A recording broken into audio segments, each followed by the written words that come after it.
Oi, muito bom dia para você. O Record News Rural está no ar.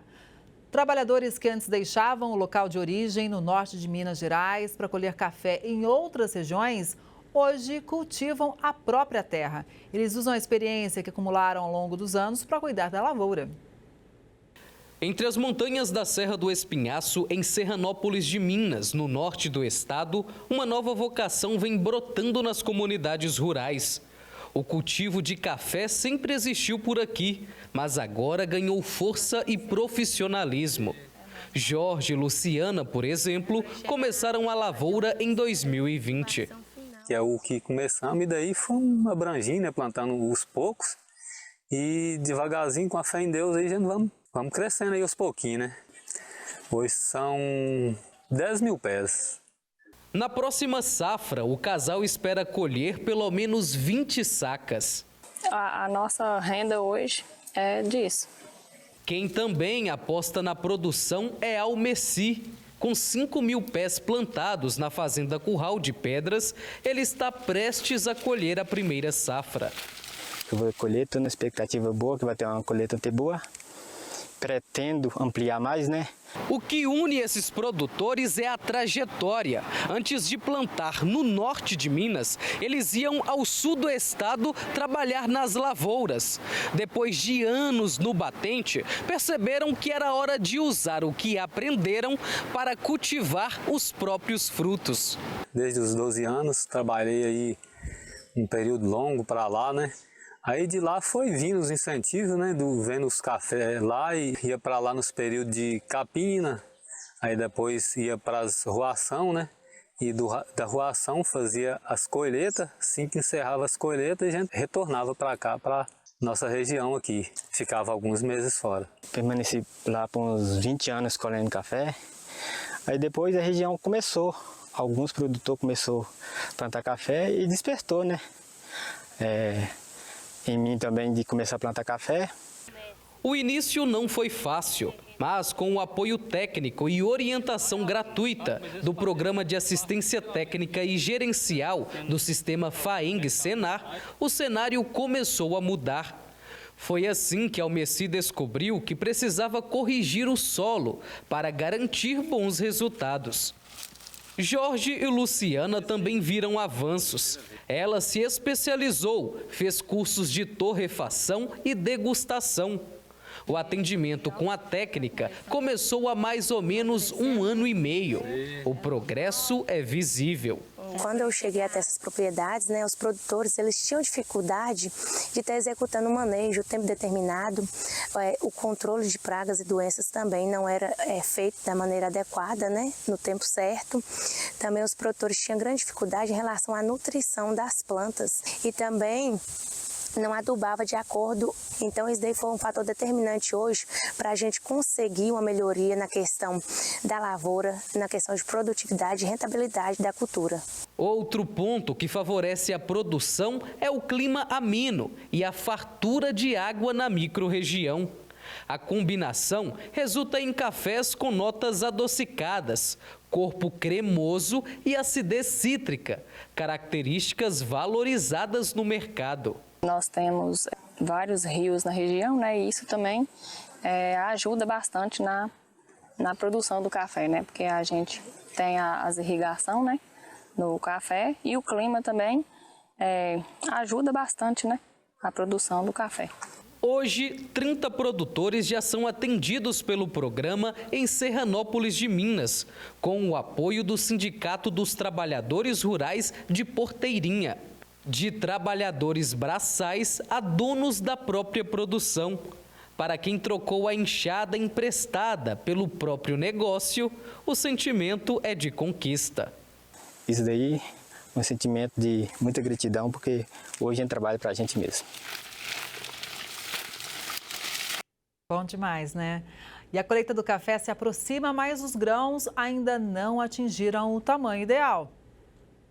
O problema, segundo pesquisadores do CEPEA, é a falta de chuva. Com a proximidade da colheita 2025-26, os produtores brasileiros estão preocupados com o clima. As chuvas nessa fase de desenvolvimento do grão são importantes para a boa finalização dos enchimentos dos cafés. A expectativa era que a atual temporada registrasse um percentual mais expressivo de grãos com peneira 17-18. A colheita do Arábica está prevista para começar em meados de maio, em Minas Gerais. Quanto ao Robusta, poucos volumes começaram a ser colhidos no Espírito Santo, maior produtor da variedade, com o ritmo devendo se intensificar a partir da semana que vem.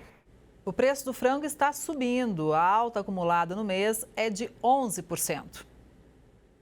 Com as demandas interna e externa aquecidas, os preços do frango vivo estão mais valorizados. Em termos reais, o valor médio na parcial de abril, de acordo com pesquisadores do CPEA, é de R$ 6,15 o quilo, o maior patamar desde agosto de 2022. A alta acumulada é de expressivos 11%. Isso porque os agentes estão repassando parte dos aumentos dos custos de produção. Já os preços da laranja de mesa estão em queda. A baixa chega a quase 5%. O clima mais ameno está limitando o consumo de laranja. Isso e a maior disponibilidade das frutas do grupo de precoces no mercado doméstico estão fazendo os preços caírem. A média da Hamlin, principal cultivar do grupo das precoces, passou de R$ 81,76 a caixa de 40,8 quilos para R$ 79,50 a caixa na semana passada, uma retração de 2,78%. Dados do CPEA apontam ainda que a Westin, também do grupo das precoces, foi comercializada a média de R$ 76,75, uma desvalorização de 4,66% em comparação à semana anterior. Considerando a possibilidade de mais laranjas precoces e também de tangerinas no mercado in natura no próximo mês, a tendência é que o movimento de queda nos preços continue.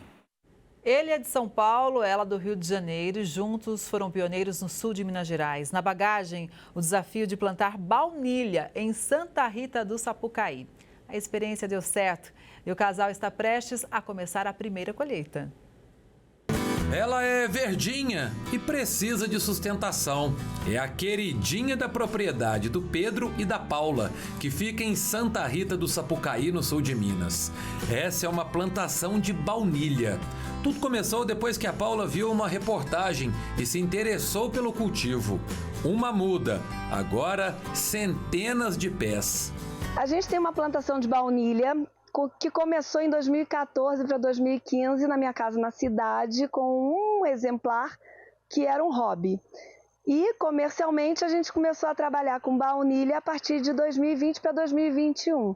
E um dos maiores desafios da baunilha é porque eu estou no sul de Minas, o clima não é adequado, a gente está na Mantiqueira, então é frio, e eu tive que colocar dentro de uma estufa e climatizar. Além de ter que estar de olho nos bichinhos, que é muito atraente para os bichinhos que tem por aqui, formiga, lesma. Então tem que estar de olho o tempo inteiro. A baunilha é uma espécie de orquídea com origem no México. A essência, usada principalmente na culinária e perfumaria, é extraída das vagens alongadas. A produção de baunilha ainda engatinha no Brasil, com pequenas produções em Minas Gerais, Espírito Santo, Bahia, São Paulo, Goiás e no Distrito Federal.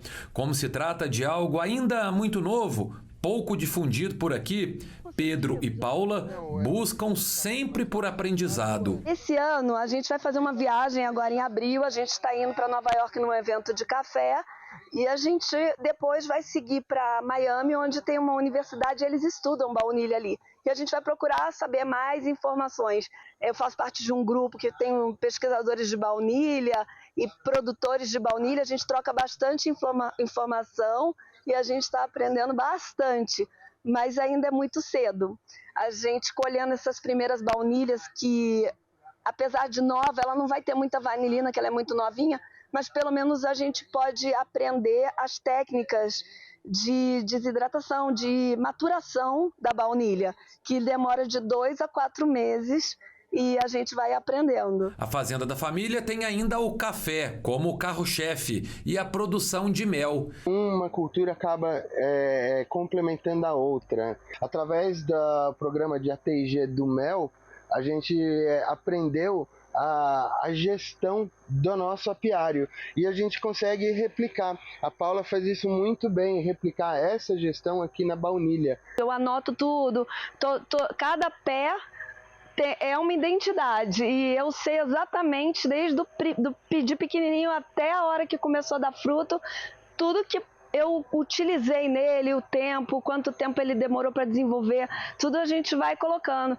E é muito bacana a gente conseguir implementar essas técnicas de diferentes culturas aqui na baunilha, que é algo extremamente novo, que ainda não tem um protocolo no Brasil, das instituições, mas com a ajuda dos programas a gente consegue formar e quem sabe, eventualmente, já venha o ATG da baunilha e trazer essa cultura para mais produtores, né, que tenham essa vontade também. Paula e Pedro, um casal que trabalha junto, que aposta na diversificação, na inovação e que se prepara para a primeira colheita de baunilha, sem pressa, como bons mineirinhos que já se transformaram. Em 2025 a gente vai colher agora as primeiras baunilhas aqui da nossa estufa e a partir de 2026 a gente começa a produção comercialmente.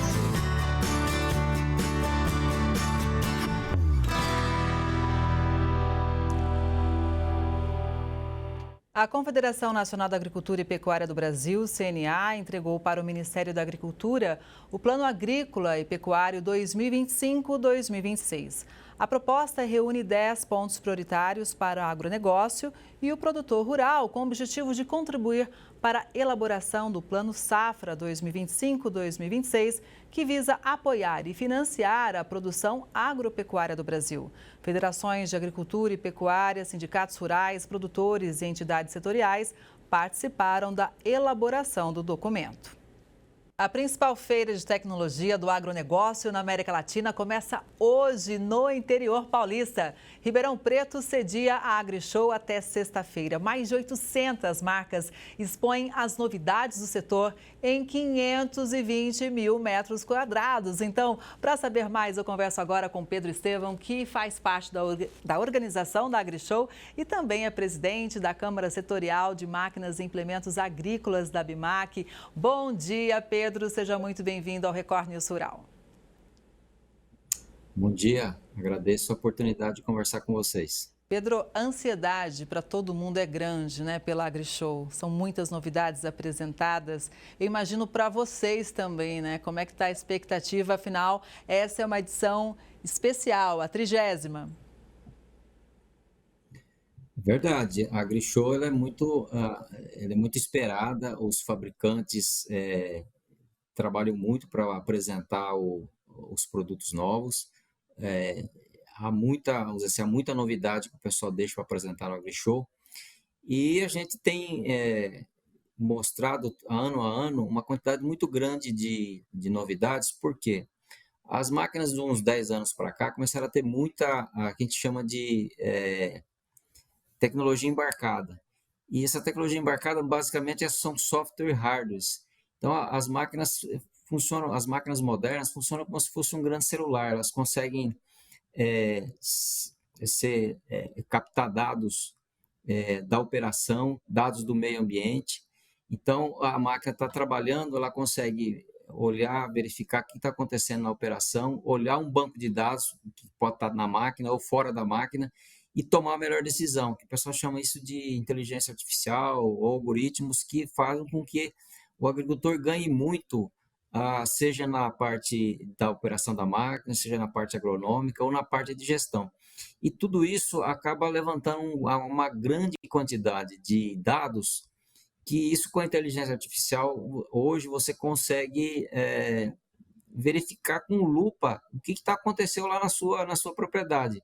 Se aumentou a produtividade, diminuiu a produtividade, o que você fez naquela área, o que aconteceu naquela área. Então, você tem uma capacidade de gestão muito grande.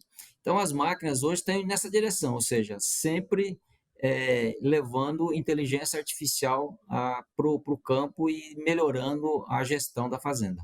Pois é, e é bonito da gente ver, né, como o produtor rural fica impressionado com os equipamentos, com as máquinas. Algumas são gigantes, né? Impressionam já pelo tamanho, além da tecnologia, né, Pedro? Agora, um outro ponto que eu acho muito interessante é como a geração mais jovem também se interessa pelo assunto, quer implementar na propriedade. E isso também faz toda a diferença, né, para aquela coisa de manter o jovem no campo também, né? Você conseguir que o filho assuma a propriedade do pai através da tecnologia, né? Ter esse interesse todo com tecnologia, inovação e inteligência artificial. Com certeza, a conexão entre o jovem e a tecnologia é muito grande, né? E é uma tecnologia que o jovem, assim, gosta muito, que é a tecnologia que você, vamos dizer, do dia a dia comum, você olhar as coisas online, você ter os dados na mão, ou seja, o jovem fica, e é muito que a própria operação da máquina, o pessoal chama muito de gamificação, ou seja, como se você estivesse jogando, você está operando a máquina, mas é como se você estivesse jogando um game. Então isso atrai muita juventude, e é muito bacana, até a gente que é um pouco mais rodado, né? A gente fica encantado com toda essa tecnologia que está disponível hoje para o agricultor. Já ouvi dizer, inclusive, que vai ter drone de pulverização, né? E que o drone também é cada vez mais usado na agricultura, veio para ficar, né? Com certeza, o drone é um dos instrumentos que você tem dessa agricultura moderna, e ele pode pulverizar áreas, normalmente o pessoal usa muito para áreas que você não pode entrar com a máquina, ou áreas que está com você fazer alguma pulverização mais específica. É mais uma ferramenta que tem, e além de você pulverizar, você pode também levantar tirar fotos da área para ver como é que está a sua, vamos dizer assim, o seu estande de plantio, verificar pragas, verificar fertilidade, ou seja, ele é uma ferramenta multitarefa. Então, o drone faz parte de toda essa grande inovação que nós estamos levando para o agronegócio. Pedro, e muito produtor, ele espera justamente a AgriShow para fazer os seus investimentos, né? Porque na AgriShow já tem a tradição do lançamento de novidades, né? E como é uma área muito grande, tem máquina para toda a cultura e para todo tamanho de propriedade, né? Com certeza, né? Quando a gente fala tecnologia, a gente fala muito das máquinas grandes, mas a tecnologia tem vindo para o pequeno e para o médio agricultor também. A indústria tem muito interesse em trazer essa tecnologia que está muito em voga nas máquinas grandes para o pequeno também, porque você acaba vendendo um produto de maior valor agregado para os médios e os pequenos. Então, só para dar um exemplo, você tem hoje pulverizador costal, que ele faz mapa da pulverização, ele consegue organizar toda a pulverização via celular. Então, você tem, vamos dizer, essa indústria tem vindo muito trazendo toda essa tecnologia para todos os tamanhos de propriedade e para todas as culturas. É lógico que cada cultura tem uma especificidade de tipo de produto, de tipo de equipamento, mas a gente, vamos assim, a indústria brasileira é muito grande. Nós temos lá na Câmara 420 fabricantes de máquinas agrícolas.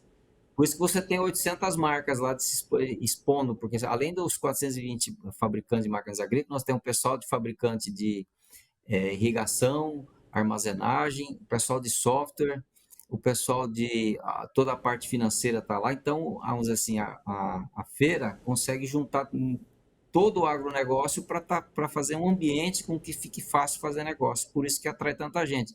Porque você tem lá, o agricultor é capaz de chegar na feira, se ele tiver vamos dizer assim, interesse em alguma marca específica, no mesmo dia ele consegue olhar todas as máquinas concorrentes, sob o ponto de vista operacional da máquina mesmo, e sob o ponto de vista financeiro. E depois ele tem ainda a possibilidade de, na agência financeira, fazer um financiamento desse mesmo produto, ou seja, é todo criado um ambiente de negócios, por isso que atrai tanta gente na feira. O Pedro, você sabe que nós aqui do Record News Rural, nós somos muito otimistas, né?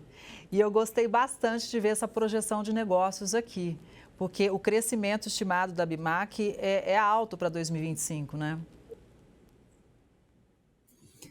Nós estamos. A gente precisa explicar para o telespectador o seguinte: nós fizemos uma previsão, a Câmara de Máquinas Agrícolas fez uma previsão de um aumento de vendas de 8% do faturamento em valor real. No primeiro trimestre desse ano, nós estamos com um aumento de 24% em relação ao trimestre do ano passado. Esse descompasso, ou seja, você está aumentando muito porque o trimestre do ano passado foi muito ruim. Você lembra que teve uma seca muito grande e o pessoal realmente estava muito receoso em fazer investimento. Então, as vendas foram muito baixas. Então, isso significa que essa previsão nossa de 8%, ela é totalmente compatível, a gente acha que a gente consegue. E a gente analisa o seguinte, sob o ponto de vista de dentro da porteira, tá tudo muito ok, ou seja, as principais culturas, você não tem um ano exuberante de rentabilidade do agricultor, mas está todo mundo tendo rentabilidade normal, ou seja, está todo mundo tocando a vida normal, ou seja, se você pegar as grandes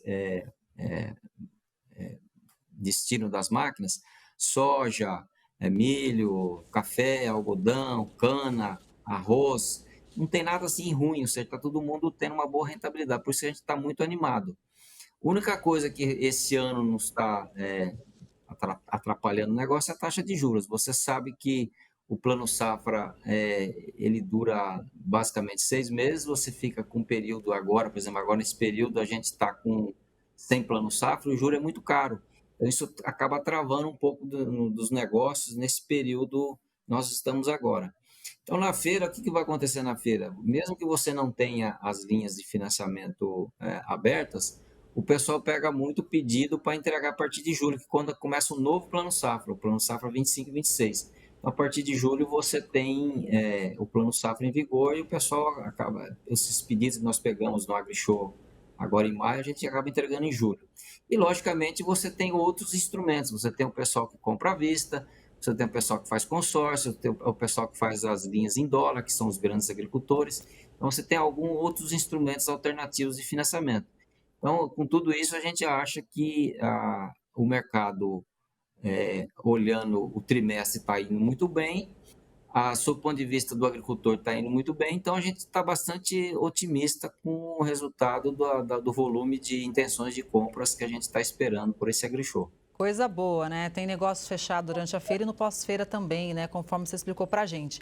Agora, eu acho legal a gente trazer um panorama aqui para quem acompanha o Record News Rural, mas muitas vezes não é do agro. Porque toda essa tecnologia que a gente está citando aqui também foca muito no meio ambiente, né? Tem máquina movida a etanol, por exemplo, né? Tem inovações, pulverizador elétrico, por exemplo. Tem equipamentos que fazem a gente usar menos fertilizantes ou defensivos químicos. Então, tudo isso está alinhado muito com essa pauta de respeito ao meio ambiente e sustentabilidade também, além de maior eficiência produtiva, né?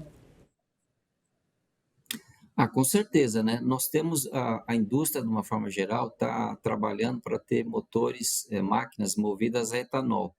Você tem algumas máquinas no mercado, mas a gente sabe que tem muitos protótipos em andamento para as máquinas a etanol. Essa máquina ela vai poluir menos e descarboniza, né? Porque é um combustível que ele é renovável, não é algo fóssil como o diesel. Então, nesse aspecto, a gente está caminhando e nos próximos anos a gente deve ver muitas máquinas com motor etanol. Fora o motor etanol, a gente tem as máquinas a gás, né, a gás metano, que também devem entrar no mercado. E mais a longo prazo, a médio prazo, nós temos as máquinas a HVO, né, que é o diesel, que a gente chama B100, que é o diesel totalmente feito de plantas, né? Pode ser soja, por exemplo, que a Petrobras está trabalhando em cima disso. A gente acha que também é um combustível que deve entrar aí a médio prazo, que vai diminuir muito, vamos dizer assim, a poluição e vai melhorar muito a descarbonização da área agrícola. Então, a gente está muito, vamos dizer assim, tá tendo um esforço muito grande nesse sentido. O outro exemplo que eu posso falar para vocês é que as máquinas, essa modernidade de tudo que eu comentava, as máquinas modernas, elas têm muito recurso. Então, vou dar alguns exemplos. Por exemplo, se você pegar um pulverizador que ele não tem nenhuma tecnologia, ele desperdiça aí 15% mais ou menos 15% do defensivo. Se você pegar uma máquina da última geração, ela vai desperdiçar aí 3% no máximo, que é a que a gente chama de sobreposição da pulverização, ou seja, ela sobrepõe um pouquinho essa pulverização para se garantir que não fique nenhum pedaço sem pulverizar. Então a diferença, eu falo para você que é brutal, ou seja, você economiza no defensivo e o meio ambiente agradece, você deixa de jogar, vamos dizer assim, coisas que não precisa no meio ambiente. Aí quando você vai para adubação, é a mesma conta. As máquinas modernas hoje, elas economizam até 10% do fertilizante, porque elas têm esses algoritmos que fazem que você não jogue dobrado em onde não precisa, ou seja, onde já jogou, a própria máquina fecha a pulverização ou o lanço do fertilizante. Então, você tem uma economicidade muito grande no ponto de vista econômico. E aí você também ganha no meio ambiente, porque você está deixando de jogar coisa no meio ambiente que não precisa e, vamos dizer assim, a natureza agradece. Com certeza. Agora tem uma dica importante para quem quer ir à AgriShow, é o seguinte, vai com uma botina confortável. Tem muita coisa para ver, muito stand para visitar, muita novidade para conferir, inclusive para a agricultura familiar também, para as mulheres no campo, sempre as mulheres são valorizadas na AgriShow também. Pedro, muito bom te ouvir, nós vamos estar juntos nessa AgriShow, né? Estarei aí também nos próximos dias, gravando inclusive diretamente daí, então vai ser um prazer enorme a gente mostrar ainda mais novidades aqui no Record News Rural e também no Agro Record News. Um bom dia para você, muito sucesso nessa feira. Bom dia, obrigado por tudo. Obrigada. E a repórter Ingrid Alves acompanhou ontem a cerimônia de abertura da feira. Vamos ver. Tecnologia, inovação e, claro, tradição. A abertura da AgriShow 2025 destacou o orgulho e também a importância do agro para o desenvolvimento do país. Diversas autoridades marcaram presença no evento. O governador de Goiás, Ronaldo Caiado, falou da modernização do maquinário e destacou a relevância da produção de 3 safras no Brasil. O Centro-Oeste, indiscutivelmente, é um grande avanço hoje de fronteira agrícola e que nós ainda temos milhões de hectares de terra para avançar no nosso estado de Goiás, com outros estados ali da região centro-norte do país. Romeu Zema, governador de Minas Gerais, falou do crescimento das exportações do agro mineiro e também da relevância do pequeno produtor. Ser governador desse estado que está avançando, valorizando esse micro, pequeno produtor rural, é muito gratificante. O vice-presidente Geraldo Alckmin foi homenageado na cerimônia. Ele também falou do Plano Safra e do protagonismo do Brasil no combate às mudanças climáticas. O Brasil vai sediar esse ano a COP30 e o Brasil é o grande protagonista do combate às mudanças climáticas. Com a maior floresta tropical do mundo, na Amazônia, e a meta é desmatamento ilegal zero, e até com o Fundo do Clima recompor parte da floresta, e energia renovável, energia elétrica mais limpa do mundo, hidrelétrica, solar, eólica e combustível também mais limpo. E as equipes da Record News continuam aqui em Ribeirão Preto durante toda a semana para uma cobertura completa da AgriShow 2025. E o Record News Rural de hoje fica por aqui. Obrigada pela sua audiência. A gente se vê no próximo programa. Até lá!